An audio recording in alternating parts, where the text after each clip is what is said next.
Then the Lord said to Joshua, Do not be afraid. Do not be discouraged.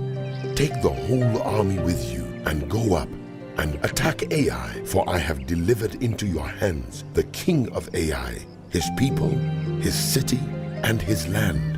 You shall do to Ai and its king as you did to Jericho and its king, except that you may carry off their plunder and livestock for yourselves. Set an ambush behind the city. So Joshua and the whole army moved out to attack Ai. He chose 30,000 of his best fighting men and sent them out at night with these orders. Listen carefully. You are to set an ambush behind the city. Don't go very far from it. All of you, be on the alert. I and all those with me will advance on the city, and when the men come out against us as they did before, we will flee from them. They will pursue us until we have lured them away from the city, for they will say, they are running away from us as they did before. So, when we flee from them, you are to rise up from ambush and take the city. The Lord your God will give it into your hand. When you have taken the city, set it on fire. Do what the Lord has commanded. See to it. You have my orders. Then Joshua sent them off, and they went to the place of ambush and lay in wait between Bethel and Ai, to the west of Ai. But Joshua spent that night with the people. Early the next morning, Joshua mustered his army, and he and the leaders of Israel marched before them to Ai. The entire force that was with him marched up and approached the city and arrived in front of it. They set up camp north of Ai, with the valley between them and the city. Joshua had taken about 5,000 men and set them in ambush between Bethel and Ai, to the west of the city. So the soldiers took up their positions, with the main camp to the north of the city and the ambush to the west of it. That night Joshua went into the valley. When the king of Ai saw this, he and all the men of the city hurried out early in the morning to meet Israel in battle at a certain place overlooking the Arabah. But he did not know that an ambush had been set against him behind the city. Joshua and all Israel let themselves be driven back before them, and they fled toward the wilderness. All the men of Ai were called to pursue them, and they pursued Joshua and were lured away from the city. Not a man remained in Ai or Bethel who did not go after Israel. They left the city open and went in pursuit of Israel.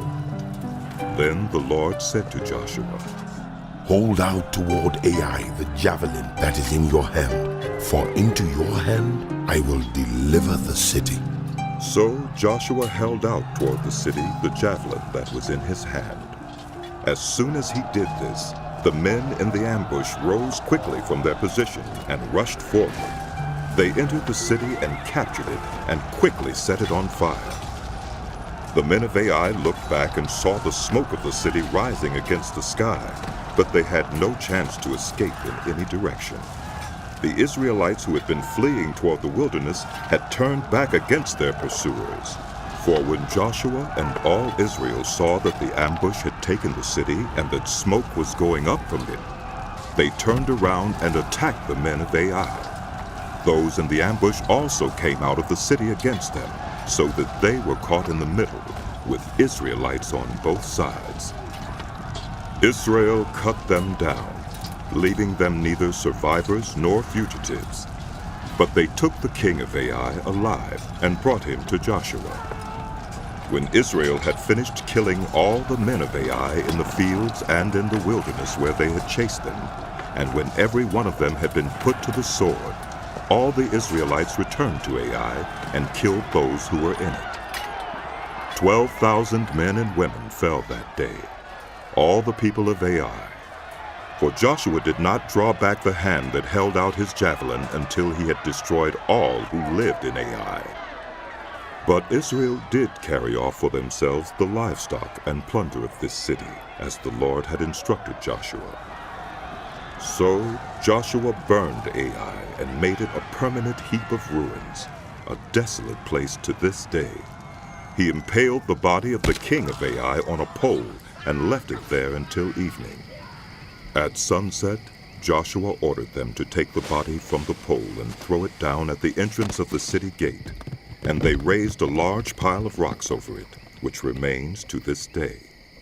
Then Joshua built on Mount Ebal an altar to the Lord, the God of Israel, as Moses, the servant of the Lord, had commanded the Israelites. He built it according to what is written in the book of the law of Moses, an altar of uncut stones on which no iron tool had been used. On it they offered to the Lord burnt offerings and sacrificed fellowship offerings. There, in the presence of the Israelites, Joshua copied on stones the law of Moses which he had written.